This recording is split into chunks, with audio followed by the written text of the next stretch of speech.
اعوذ باللہ من الشیطان الرجیم بسم اللہ الرحمن الرحیم الحمد للہ رب العالمین وصلی اللہ علی محمد وآلہ الطاہرین اللہم صلی علی محمد وآل محمد۔ آپ تمام ناظرین کی خدمت میں عید سعید فطر کے موقع پر مبارکباد پیش کرتا ہوں۔ خداوند متعال کی بارگاہ میں یہ دعا ہے کہ یہ تمام روزے اور عبادتیں وہ قبول فرمائے۔ آج کا دن عید کا دن ہے۔ عید یعنی خوشی کا دن۔ ہر انسان، ہر معاشرہ، ہر تہذیب میں لوگ الگ الگ عنوان سے خوشی مناتے ہیں۔ خوشی منانا انسان کی زندگی کا ایک لازمی حصہ ہے،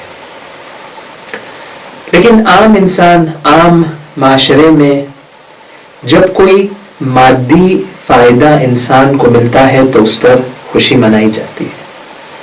مال کے ملنے پر، شادی بیاہ کے موقع پر یا اس طرح کے دیگر مواقع پر خوشی لوگ مناتے ہیں۔ لیکن اسلام نے آ کر اسی خوشی کو ایک گہرا رخ دے دیا اور کہا کہ انسان اس وقت حقیقی طور پر خوش ہو اور حقیقی طور پر اس کے لیے عید کا دن ہے جب اس کا رابطہ خداوند متعال کے ساتھ زیادہ مضبوط ہو جائے، کیونکہ یہی انسان کا مقصد ہے۔ اور اگر انسان اپنے حقیقی مقصد کے نزدیک جب پہنچتا ہے تو اسے حقیقی طور پر خوش ہونا چاہیے۔ دیکھیں اس روایت میں امیر المومنین علی بن ابی طالب علیہ السلام فرماتے ہیں کل یوم لم یعص اللہ فیہ فہو عید۔ ہر وہ دن جس میں انسان گناہ نہ کرے، یعنی گناہ کو چھوڑ دے تاکہ خدا سے نزدیک ہو سکے، وہ دن اس کے لیے عید ہے۔ اور یہی وجہ ہے کہ 30 دن کے روزوں کے بعد خداوند متعال نے اس دن کو عید کا دن قرار دیا ہے۔ وجہ کیا ہے؟ کیونکہ یہ حقیقی خوشی کا دن ہے۔ وجہ یہ ہے کہ آج کے دن جس نتیجے کا وعدہ خداوند متعال نے ہم سب کو دیا تھا، جب آیہ شریفہ میں خداوند متعال نے فرمایا کتب علیکم الصیام کما کتب علی الذین من قبلکم لعلکم تتقون، مقصد روزہ تقوی حاصل کرنا تھا، انسان کے اندر جو اطاعت ہے، پرہیزگاری ہے، اس کی تقویت کرنا تھا۔ اور آج کا دن جو عید کا دن ہے ہم خوشی منا رہے ہیں، کیوں؟ کیونکہ ہمیں یہ موقع ملا ہے، ہمیں یہ توفیق نصیب ہوئی ہے کہ ہم اس مہینے میں جو ہم نے اعمال انجام دیے ہیں، جو روزے ہم نے رکھے ہیں، جو نمازیں ہم نے پڑھی ہیں، جو دعائیں ہم نے اس مہینے میں جس کی قراءت کی ہے، جو قرآن کی ہم نے تلاوت کی ہے، جو لیالی قدر میں ہم نے اعمال اور دعا اور اپنی حاجتیں مانگی، ان تمام چیزوں کے نتیجے میں ہم خداوند متعال کے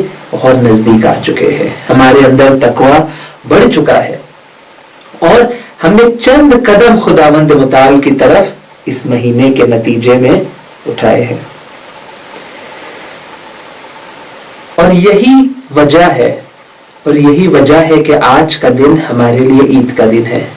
اور آج کی جو نماز عید ہے اس میں جو تکبیر ہم لوگ پڑھتے ہیں یہ اسی بات کی نشاندہی کرتی ہے کہ ہم کیا کہتے ہیں؟ ہم کہتے ہیں الحمدللہ علی ما ہدانا، حمد و خدا کی کہ اس نے ہمیں اس راستے پر، تقوی کے راستے پر، ہدایت کے راستے پر، کامیابی کے راستے پر ہدایت کی ہے۔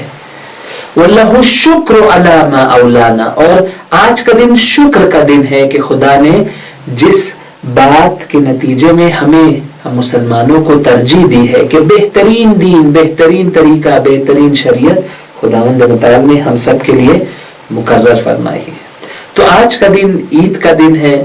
آج کا دن وہ دن ہے جب خدا کی رحمت برس رہی ہے، جو زحمتیں ہم سب نے، آپ سب نے اٹھائی ہے، اس کا نتیجہ، اس کا ثواب انشاءاللہ ہم سب کو آج نصیب ہوگا۔ بس آخری جملہ یہ کہ عید کا دن اگرچہ ماہ مبارک کے اختتام کا دن ہے، لیکن ہمارا جو سفر ہے خداوند متعال تک وہ ہر لمحہ جاری ہے۔ یعنی جس طرح سے ماہ رمضان میں، ماہ مبارک رمضان میں ہم نے کوشش کی کہ ہم خدا سے اپنا رابطہ برقرار رکھے، نماز اول وقت کے ذریعے، تلاوت قرآن کے ذریعے، دعاؤں کی قرأت کے ذریعے، خداوند متعال کی بارگاہ میں زاری اور گریہ کے ذریعے جو ہم نے رابطہ بنانے کی کوشش کی ہے، انشاءاللہ ماہ شوال اور اس کے بعد میں جو آنے والے مہینے ہیں اس میں بھی انشاءاللہ یہی دعا ہے کہ خداوند متعال ہمیں اس راستے پر، ہدایت کے راستے پر چلنے کی توفیق عطا کرتا رہے۔ السلام علیکم ورحمۃ اللہ وبرکاتہ۔